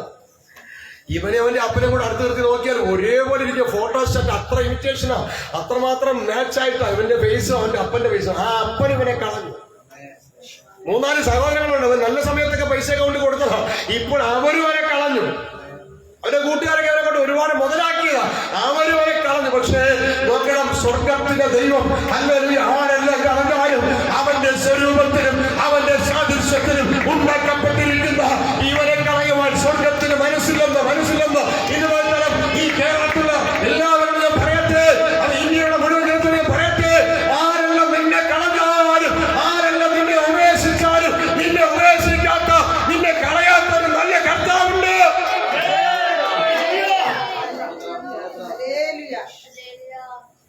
നീ കഞ്ചാവിനടിമയായിരിക്കാം, മദ്യത്തിനടിമയായിരിക്കാം, മയക്കുമരുന്നിനടിമയായിരിക്കാം, നീ ഇപ്പോൾ ജയിലിൽ കിടക്കുകയായിരിക്കാം. ആമേൻ. നിനക്കെതിരെ കുറ്റം ചുമത്തി നിന്നെ ശിക്ഷിച്ചിരിക്കാം. ഒരു കാര്യം ഞാൻ പറയാം, ആമേൻ, സ്തോത്രം. ഇന്ന് പകൽ നിന്റെ മനസ്സൊന്ന് മാറ്റി, നിന്റെ ചിന്തയൊന്ന് മാറ്റി, അവൻ നിന്നെ രക്ഷിക്കാൻ കഴിയുന്ന ഒരുവനുണ്ടെന്ന് മനസ്സിലാക്കിക്കൊണ്ട് നീ അവനെ ഒന്ന് വിശ്വസിക്കാൻ തയ്യാറായാൽ ഒരു മെഡിക്കൽ സയൻസിൽ നിന്നെ മാറ്റാൻ കഴിയത്തില്ല, ഒരു മരുന്നിന്, ഒരു DHS നിന്നെ മാറ്റാൻ കഴിയത്തില്ല. നിന്നെ മാറ്റാൻ കഴിയുന്ന ഒരൊറ്റ ഒരുത്തനേ ഉള്ളൂ. അവൻ ഇന്ന് പകൽക്ക് ഞാൻ വിളിച്ചു പറയുന്ന അവൻ നമ്മുടെ കർത്താവായ യേശു ക്രിസ്തു. അവൻ ഇന്ന് പകൽക്കായ കർത്താവിനെ നീ സ്വീകരിക്കാൻ തയ്യാറായ. യോഹന്നാൻ 3:16 പറയുന്നു, തന്റെ ഏകജാതനായ സുഹൃത്തേ, വാത്സല്യ സഹോദരി, ഞാൻ പറയട്ടെ, അവൻ തന്റെ ഏകജാതനായ അവൻ പുത്രനായ യേശു ക്രിസ്തുവിനെ വിശ്വസിക്കാൻ തയ്യാറായാൽ, അവൻ വചനം പറയുന്നു, തന്റെ ഏകജാതനായ പുത്രനായ യേശുവിനെ വിശ്വസിക്കുന്ന ഒരുത്തനും ഒരു കുടുംബവും നശിച്ചു പോകാൻ എന്റെ ദൈവം അനുവദിക്കത്തില്ല.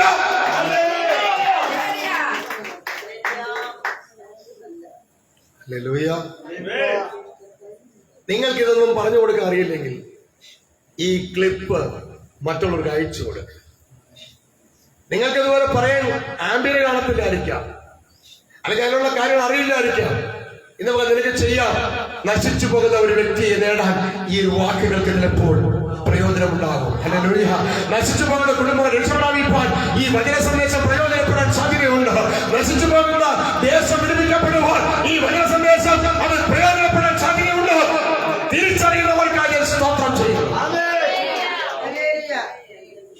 തന്റെ ഏകജാതനായ പുത്രനായ യേശു ക്രിസ്തുവിൽ വിശ്വസിക്കുന്ന ഏവനും നശിച്ചു പോകാതിരിക്കേണ്ടതിന് ദൈവം എന്ത് ചെയ്തു? അവനെ നൽകി. അത് വായിച്ചോളാം ഭാഗം. ഞാൻ വായിച്ചു.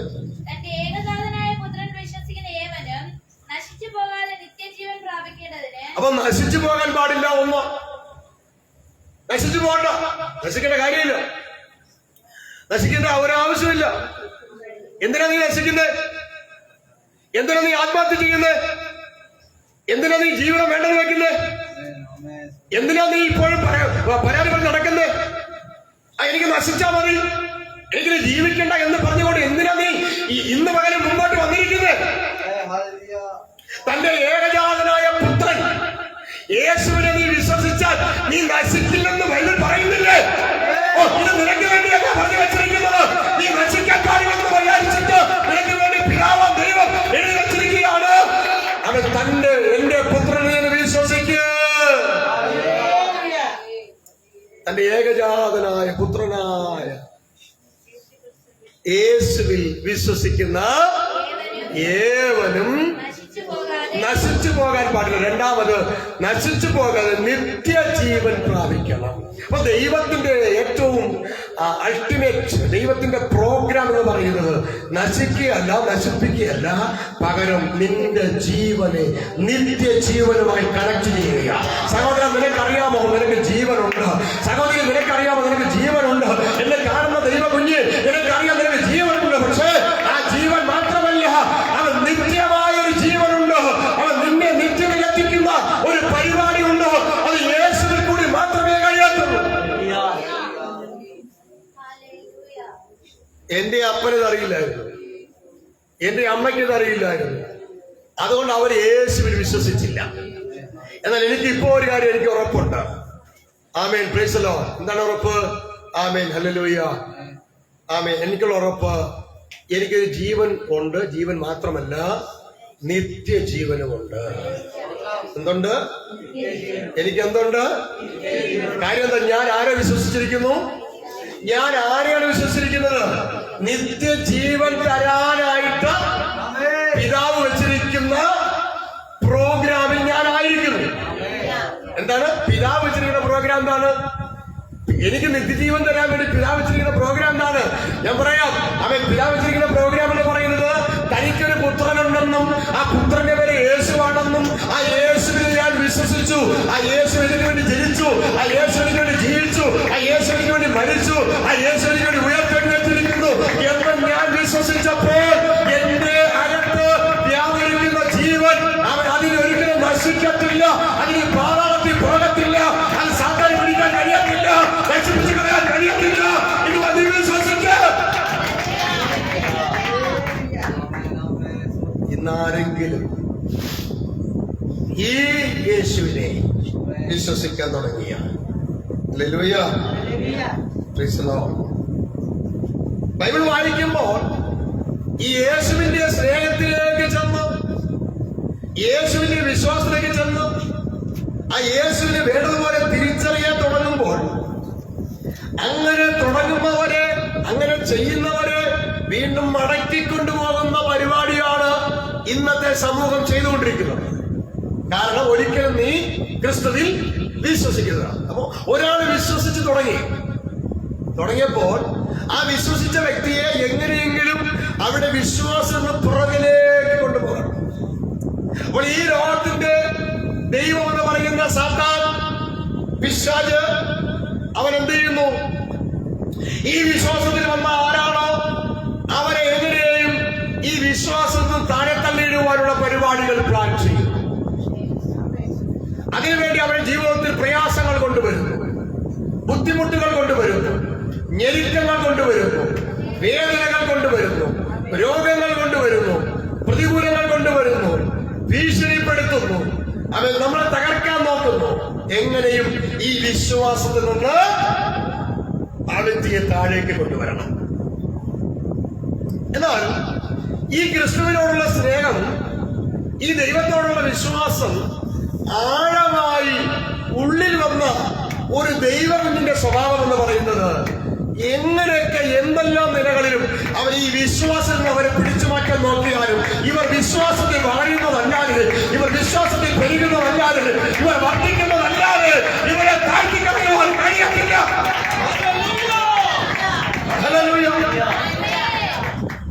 ഇതാണ് ഇതിന്റെ ഏറ്റവും വലിയ ബ്യൂട്ടി, ഇതിന്റെ ഏറ്റവും വലിയ സൗന്ദര്യം എന്ന് പറയുന്നത്.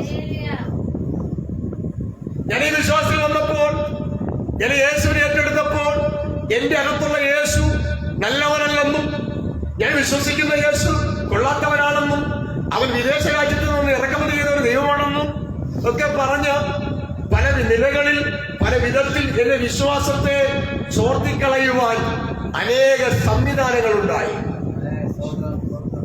പക്ഷേ ഒരു സംവിധാനവും എന്റെ വിശ്വാസത്തെ തകർക്കാൻ കഴിഞ്ഞില്ല, എന്നിലുള്ള വിശ്വാസത്തെ ഒതുക്കാൻ കഴിഞ്ഞില്ല.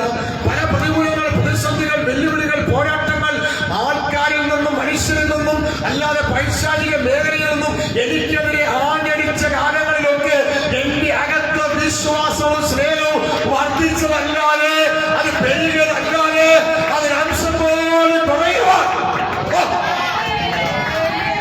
ശ്രദ്ധിക്കണം. ഇത് എന്റെ മിടുക്കല്ല, എന്റെ കഴിവല്ല, എന്റെ ബുദ്ധിയല്ല, എന്റെ ജ്ഞാനമല്ല.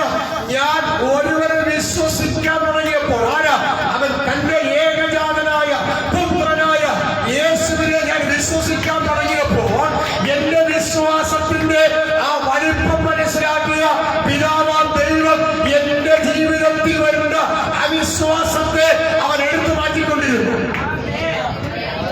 എന്ന് പറഞ്ഞാൽ പല നിലകളിൽ എനിക്കെതിരെ വെല്ലുവിളികളും പോരാട്ടങ്ങളും നടന്നു വരുമ്പോൾ എന്റെ വിശ്വാസം ചോർന്നു പോകാതിരിക്കുവാൻ, ഞാൻ തളർന്നു പോകാതിരിക്കുവാൻ ഞാൻ അറിയാതെ ബലമുള്ള ഒരു കരം എന്നെ തൂക്കി പിടിച്ചുകൊണ്ടേയിരുന്നു. ബലമുള്ള ഒരു കരം എന്നെ താങ്ങി പിടിച്ചുകൊണ്ടിരുന്നു. ഞാൻ തളരിയാൽ പോകാതെ, ഞാൻ നശിച്ചു പോകാതെ, ഞാൻ നഷ്ടപ്പെട്ടു പോകാതെ എന്നെ ബലമുള്ള ഒരു കരം ബലത്തോടെ എന്നെ പിടിച്ചുകൊണ്ട്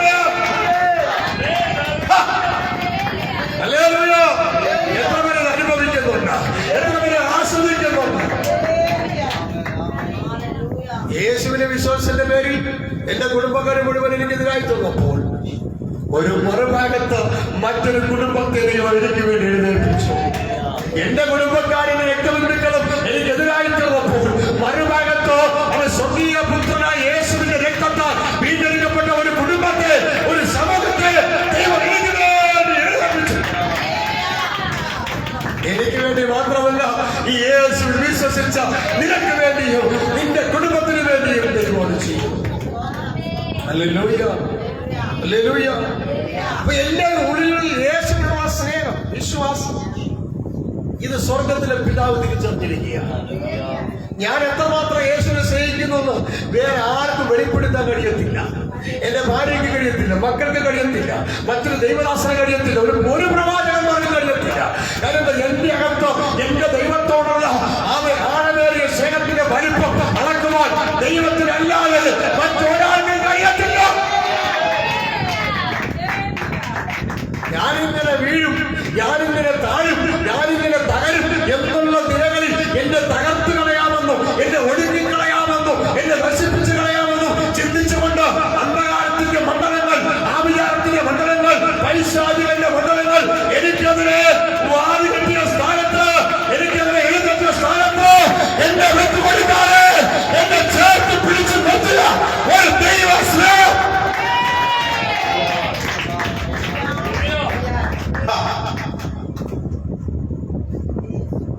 പിതാവ് എന്നെ വിട്ടുകൊടുത്തില്ല. കർത്താവ് യേശുവിന്റെ ശിഷ്യനായി നടന്ന ഒരു മനുഷ്യനാണ് പത്രോസ്. മീൻ പിടിച്ചുകൊണ്ടിരിക്കുമ്പോൾ മീനൊന്നും കിട്ടാത്തോണ്ട് വളരെ നിരാശനായി വേദനപ്പെട്ട് നിൽക്കുമ്പോൾ അവന്റെ മനസ്സിലേക്ക് കയറി ചെന്ന യേശു. അവന്റെ മനസ്സിലേക്ക് മാത്രമല്ല, അവന്റെ പടകിലേക്ക് കയറി ചെന്നു. അവനാണെങ്കിൽ അവന്റെ പടക യേശുവിനെ വിട്ടുകൊടുത്തു. ഈ പടക് വിട്ടുകൊടുത്തപ്പോൾ യേശു ഇരുന്ന് സുവിശേഷം പറഞ്ഞു. സുവിശേഷം കേട്ടവരൊക്കെ പോയി, പക്ഷെ പടക് കൊടുത്തവൻ പോയില്ല. ഇന്ന് പകൽക്കാലത്ത് വചനം കേൾക്കുന്നവരൊക്കെ പോയാലും അവൻ പടക് വിട്ടു കൊടുക്കുന്നവൻ പോകത്തില്ല. അവൻ ഇന്ന് പകൽക്കാലം ദൈവത്തിന്റെ വചനം ഏറ്റെടുത്തുകൊണ്ട് ഉള്ളിൽ സ്വീകരിച്ചുകൊണ്ട് ആ വചനത്തിന് വേണ്ടി നിൽക്കുവാൻ ശ്രമിക്കുന്ന നീ അവൻ മാറിപ്പോകത്തില്ല. മറ്റുള്ളവരൊക്കെ മാറിപ്പോകും, പക്ഷെ അകത്തുള്ളവർ യേശുവിനെ കുടിയിരുത്തിയ പത്രോസേ അവൻ മാറിപ്പോയില്ല. അവന്റെ പടകിനകത്ത് യേശു നിൽക്കുക. പടകിനകത്ത് യേശു നിന്നിട്ട് അവന്റെ അവസ്ഥ നോക്കി, അവന്റെ ഉള്ളം നോക്കി, അവന്റെ വീട്ടിന്റെ അടുക്കള വരെ നോക്കി. ഒന്നുമില്ല. എനിക്ക് വേണ്ടി സ്ഥാനം തന്ന പത്രോസെ ഞാൻ നിന്നെ വെറുതെ അയക്കുമോ? എനിക്ക് വേണ്ടി പടക് തന്ന പത്രോസെ ഞാൻ നിന്നെ ചുമ്മാ അയക്കുമോ? ഇല്ല. നീ എനിക്ക് വേണ്ടി നിന്റെ പടക് തന്നെങ്കിൽ എനിക്ക് നിന്നെ മാനിക്കാനുണ്ട്. ഇന്ന് പകർക്കാൻ എന്റെ ശബ്ദം കേൾക്കുന്ന ദൈവം മുന്നേ നീയാകുന്ന പടകിന് യേശുവിലേക്കൊന്ന് കൊടുത്തിട്ട് പറ, യേശുവേ എന്റെ പടകിലേക്ക് വാ, എന്റെ പടകിലൊന്ന് വാസിച്ച്, എന്റെ പടകിലൊന്ന് വാസിക്കുക. നീ മനസ്സോടെ നിന്റെ പടകൊക്കെ കൊടുക്കുമെങ്കിൽ, നീ മനസ്സോടെ നീ ആകുന്ന പടകിനെ വിട്ടുകൊടുക്കുമെങ്കിൽ നിന്റെ കുടുംബത്തിന്റെ സ്ഥിതി മാറാൻ പോകുകയാണ്, നിന്റെ തലമുറകളുടെ സ്ഥിതി മാറാൻ പോകുകയാണ്, നിന്റെ മക്കളുടെ സ്ഥിതി മാറാൻ പോകുകയാണ്, അവൻ നിന്റെ സാഹചര്യങ്ങൾ മാറാൻ പോകുകയാണ്. ഇതുപോലെ എത്ര പേര് വിശ്വസിക്കുന്നുണ്ട്? അവൻ ഒന്നും വിട്ടുകൊടുക്കുന്നതിന്റെ മനസ്സിലെ അവൻ പടകിലേക്ക് അവനെ സ്വീകരിച്ചു. എല്ലാരും പോയി, വചനം കേട്ടവരൊക്കെ പോയി. പക്ഷേ ഇപ്പോഴും യേശു അവന്റെ പടകിലുണ്ട്. യേശുവിന്റെ പടകിൽ നിന്ന് അവന്റെ ശൂന്യാവസ്ഥ കണ്ടെത്തി. ആമേൻ. ഇന്ന് പകൽ ആരൊക്കെ എവിടെയൊക്കെ പോയാലും പോട്ടെ, നിന്റെ പടകിൽ യേശുണ്ടോ? നിന്നിൽ യേശുണ്ടോ? നിന്റെ അവസ്ഥ കാണുന്ന കർത്താവ് അവൻ നിന്നെ വെറുതെ അയക്കത്തില്ല. ഇതൊരു പ്രവചന ശബ്ദമായി ഏറ്റെടുക്കുന്ന ആരാണെന്ന് എനിക്ക് അറിയത്തില്ല. ഇന്ന് മുതൽ നിന്റെ ജീവിതത്തെ മാറ്റിമറിക്കാൻ കഴിയുന്ന ഒരു അനുവാദാണ് നിന്റെ പടകിനകത്തുണ്ടെങ്കിൽ ഇന്ന് മുതൽ ആരെല്ലാം നിന്നെ വിട്ടിട്ട് പോയാലും, ആരെല്ലാം മാറിപ്പോയാലും, ആരെല്ലാം നിന്നെ ഉപേക്ഷിച്ചാലും, നിന്നെ വിട്ടുപോകാത്തൊരു നല്ലതാണ് ഇന്ന് ജീവിക്കുന്നത്. ഞാൻ ഉറപ്പാണ് പറയുക.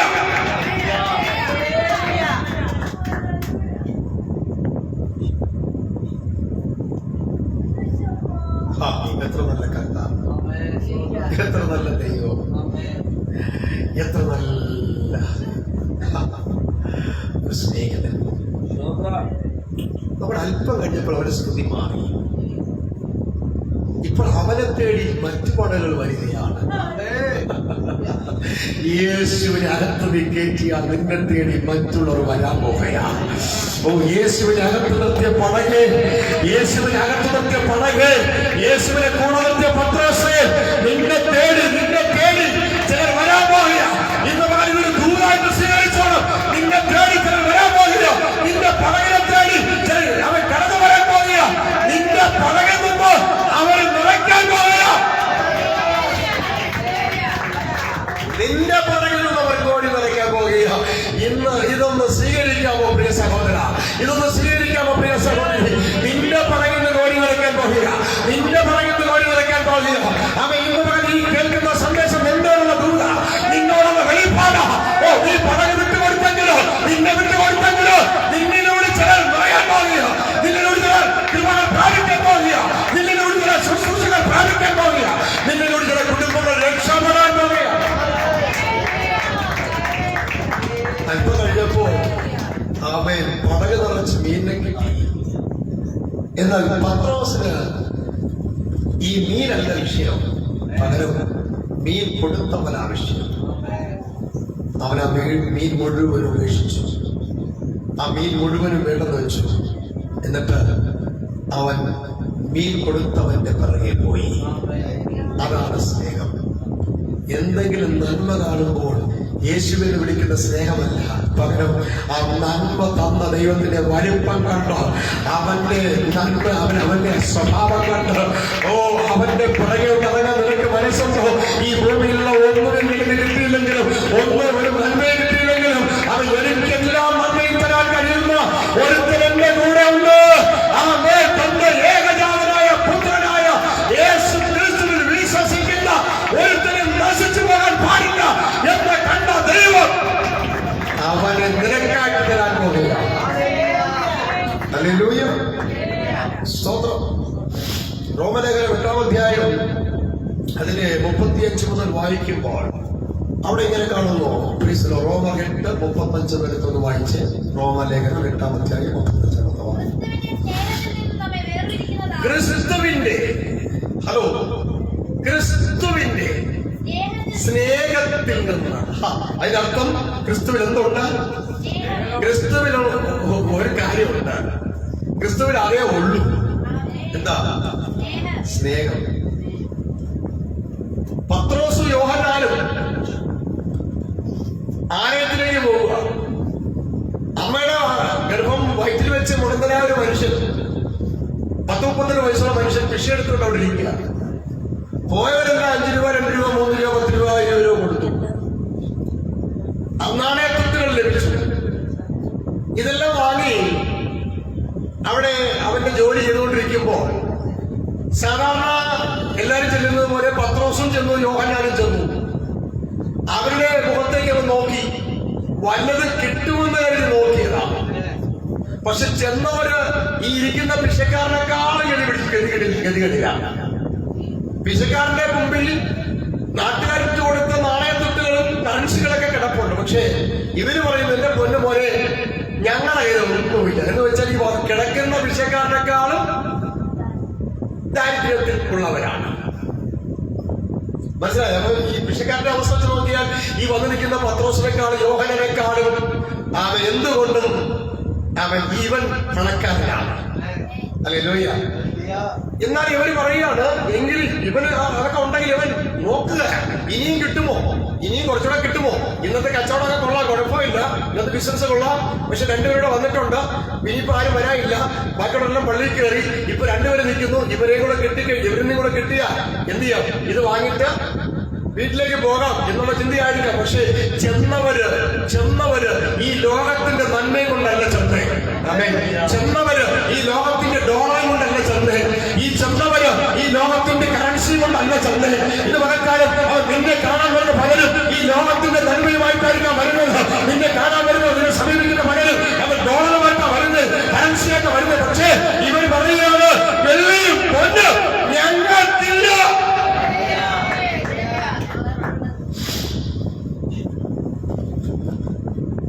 വെള്ളിയും പൊന്നും ഞങ്ങൾക്കില്ല, ഞങ്ങൾക്കൊന്നുണ്ട്,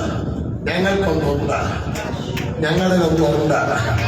ഒന്ന് പറയാമോ? ഞങ്ങളിലൊന്നുണ്ട്. ഞങ്ങൾക്ക് വലിയ പണമൊന്നുമില്ല, ഞങ്ങൾക്ക് വലിയ പത്രാസൊന്നുമില്ല, ഞങ്ങൾക്ക് വലിയ ബെൻസ് കാറൊന്നുമില്ല, ഞങ്ങൾക്ക് വലിയ ഓർമ്മയൊന്നുമില്ല, ഞങ്ങൾക്ക് വലിയ കെട്ടിടങ്ങളൊന്നുമില്ല, ഞങ്ങൾക്കൊന്നുമില്ല. പക്ഷെ ഞങ്ങളിൽ ഒന്നുണ്ട് കേട്ടോ, ഞങ്ങളുടെ ഉള്ളിലൊന്നുണ്ട് കേട്ടോ, ഞങ്ങളുടെ അകത്തൊന്നുണ്ട് കേട്ടോ. വെള്ളി പൊന്നു ഞങ്ങളില്ല. പക്ഷേ ഞങ്ങൾക്ക് നിന്റെ ജീവിതത്തെ മാറ്റിമറിക്കാൻ കഴിയുന്ന ഒരു യേശുവിനെ തരാൻ പറ്റും. രണ്ട് കരങ്ങളെ ചേർത്തടിച്ചു ഈ നല്ല കർത്താവ് ആമേ പറഞ്ഞിട്ട് അവൻ ഞങ്ങൾക്ക് ഒന്നും തരാൻ പറ്റും. മറ്റൊന്നുമല്ല, വെള്ളിയിൽ പൊന്നും ഞങ്ങൾക്കില്ല.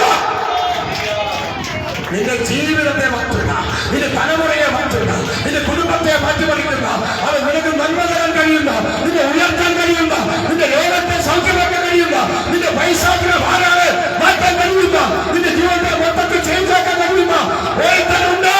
അവന്റെ പേര് യേശു എന്ന യേശു. ഒന്ന് പറ തന്നെ ഇടത്തോടെ, ഒന്ന് പറഞ്ഞു തുടങ്ങ തന്നെ ഇടത്തോടെ, ഒന്ന് വിളിച്ചു പറ. ഓരോ മുറ്റത്തും പോയി വിളിച്ചു പറ, ഓരോ മുറ്റത്തും പോയി വിളിച്ചു പറ, ഓരോ വീട്ടിലും പോയി വിളിച്ചു പറ. ഞങ്ങൾക്ക് തരാൻ ഒന്നുണ്ട്, ഞങ്ങളുടെ ഒന്നുണ്ട്. ഇന്നെല്ലാവർക്കും വെള്ളി മതി, പൊന്നു മതി.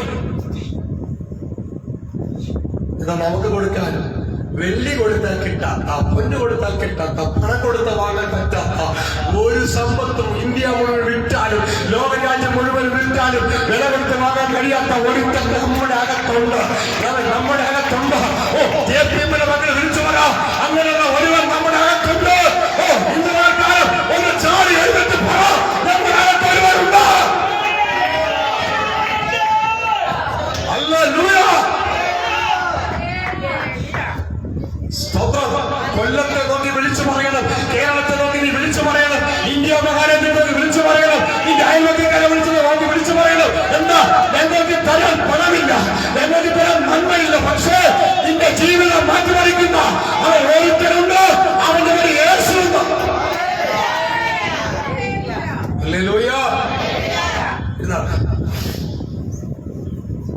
അവർ പറഞ്ഞു ഞങ്ങൾക്ക് വെള്ളിയുമില്ല, പൊന്നുമില്ല, ഞങ്ങൾക്കുള്ളത്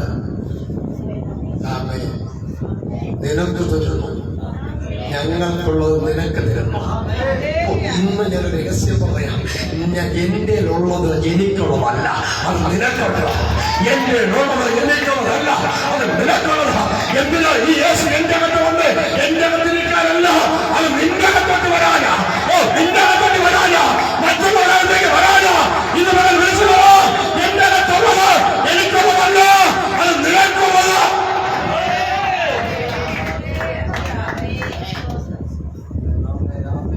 ഇവിടെ പത്രോസ് പറയും ഞങ്ങൾക്കുണ്ട്, ഞങ്ങൾക്കുള്ളത് നിനക്ക് തരാം.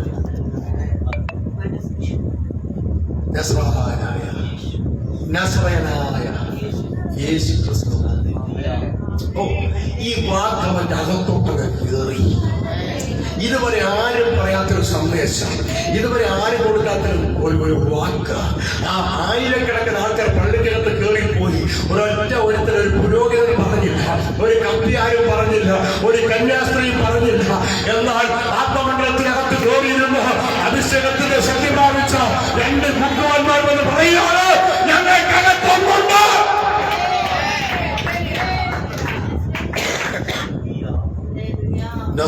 യേശുവിന്റെ നാമത്തിൽ എന്ന് പറഞ്ഞ് അവന്റെ കൈക്ക് കയറി പിടിച്ചു. ഓ നോക്കണേ, ആത്മമണ്ഡലത്തിലിരിക്കുന്ന പത്രോസ് യോഹന്നാനും അവന്റെ കൈ കയറി മുറിയെ പിടിച്ചിട്ട് അവനെ പിടിച്ച് എഴുന്നേൽപ്പിച്ചത്. അവൻ വചനം പറയുന്നു, അവൻ ചാടി എഴുന്നേറ്റു. ഇന്ന് പകൽക്കാലം ഞാൻ പറയാ, നശിച്ചു പോകുന്ന ഇവനെ ആ നാശത്തിൽ നിന്ന് ഇവനെ കടം പിടിച്ച് എഴുന്നേൽപ്പിക്കുന്ന യേശു അവനെ കൈ പിടിച്ച് എഴുന്നേൽപ്പിക്കുക. ചാടി എഴുന്നേറ്റവൻ അവനങ്ങ് കുടഞ്ഞ് എഴുന്നേറ്റു. എന്റെ ദൈവമെതിരെ ഞാൻ പറയാ, ഇന്ന് പകൽ എവിടെയാണോ നീ വീട് കിടക്കുന്നത്, എവിടെയാണോ താടി കിടക്കുന്നത്, നിന്റെ മുമ്പിൽ നിന്റെ പരിസരങ്ങളിൽ ആരെങ്കിലും വീട് കിടപ്പുണ്ടോ, ആരെങ്കിലും താടി കിടപ്പുണ്ടോ, ആരെങ്കിലും മദ്യത്തിലും മയക്കുമരുന്നിലും അടിമകളായി കിടപ്പുണ്ടോ, ഇന്ന് പകൽ അവന്റെ കരത്തിൽ കയറി പിടിക്കുക, അവന്റെ കരത്തിൽ നിന്ന് പിടിക്കുക, അവന്റെ ജീവിതത്തിൽ നിന്ന് പിടിക്കുക, അവന്റെ ആത്മാവിൽ നിന്ന് പിടിക്കുക. അവനൊന്ന് എഴുന്നേക്കട്ടെ. അവന്റെ അപ്പനവനെ വേണ്ട, അവന്റെ അമ്മയ്ക്ക് വേണ്ട, സഹോദരങ്ങൾക്ക് വേണ്ട. പക്ഷേ യേശുവിന് അവനെ ആവശ്യമുണ്ട്. എതിർദേശത്ത് മയക്കുമരുന്ന് കാണാൻ അടുക്കലേക്ക് യേശു ഇറങ്ങി ചെല്ലുക.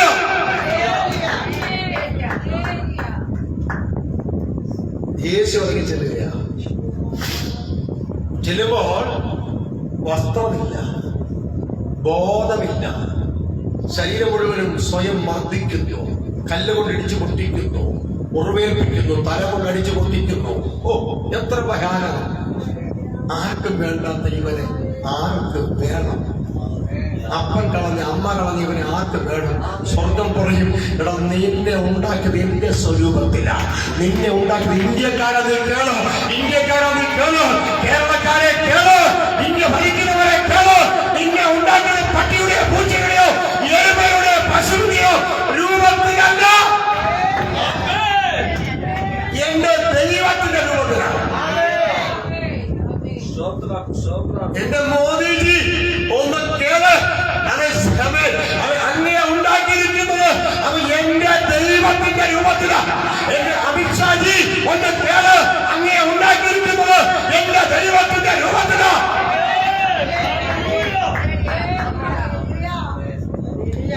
നിനക്ക് അറിയാതെ പോയാ കുഴപ്പം. ഇവൻ അവിടെ നിലവിളിക്കുമ്പോൾ ഇവനെ ഉണ്ടാക്കിയിരിക്കുന്ന സ്വർഗത്തിലെ ദൈവത്തിന്റെ രൂപത്തിലായതുകൊണ്ട് സ്വർഗം പറയുക, ഇവിടെ ഉള്ളവരൊക്കെ നിന്നെ ഉപേക്ഷിച്ചു, പക്ഷെ എനിക്ക് നിന്നെ കളയാൻ പറ്റില്ല. ഇവിടെ ഉള്ളവരൊക്കെ ഉപേക്ഷിച്ചു, എനിക്കിനെ കളയാൻ പറ്റില്ല.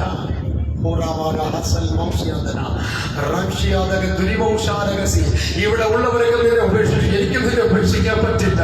ഇവിടെ ഉള്ളവരൊക്കെ നിന്നെ ഉപേക്ഷിച്ചു, എനിക്ക് നിന്നെ ഉപേക്ഷിക്കാൻ പറ്റില്ല. ഓ ഇവിടെ ഉള്ളവരൊക്കെ നിന്നെ ഉപേക്ഷിച്ചു, എനിക്ക് നിന്നെ ഉപേക്ഷിക്കാൻ പറ്റില്ല. ഓ എന്റെ മകന്മാർ ആരോടൊക്കെ ദൈവത്തിനാത്മാവ് ഇടപെടുകയാണ്. ഇവിടെ ഉള്ളവരൊക്കെ നിന്നെ ഉപേക്ഷിച്ചു, പക്ഷേ എനിക്ക് നിന്നെ ഉപേക്ഷിക്കാൻ പറ്റില്ല. ഉണ്ടാക്കിയവൻ പകരെടുത്തു, ജനിപ്പിച്ചവൻ പകരെടുത്തു. അവൻ കൂടെ ഉള്ളവരെ കൂടെ കേട്ടി കൊണ്ടുപോവുക.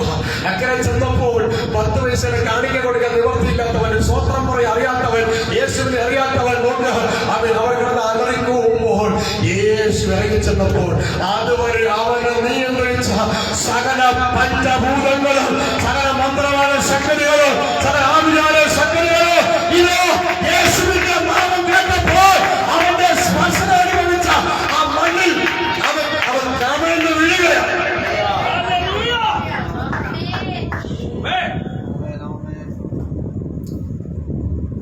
ഒരുത്തിന്റെ മുമ്പിൽ വഴങ്ങാത്തവൻ, ഒരുത്തരും പിടികൊടുക്കാത്തവൻ.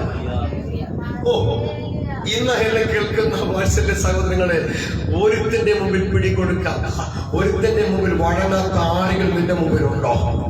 അവനെ വഴക്കിയെടുക്കുവാൻ, മെഴുക്കിയെടുക്കുവാൻ, അവനെ മുഴങ്ങാൻ വഴക്കിപ്പിക്കുവാൻ കഴിയുന്ന ഒരുവനുണ്ട്. അവന്റെ പേര് യേശുവെന്നോ, അവന്റെ പേര് യേശുവെന്നോ. ആ യേശു ക്രിസ്തുവിൽ നീ ശരണപ്പെട്.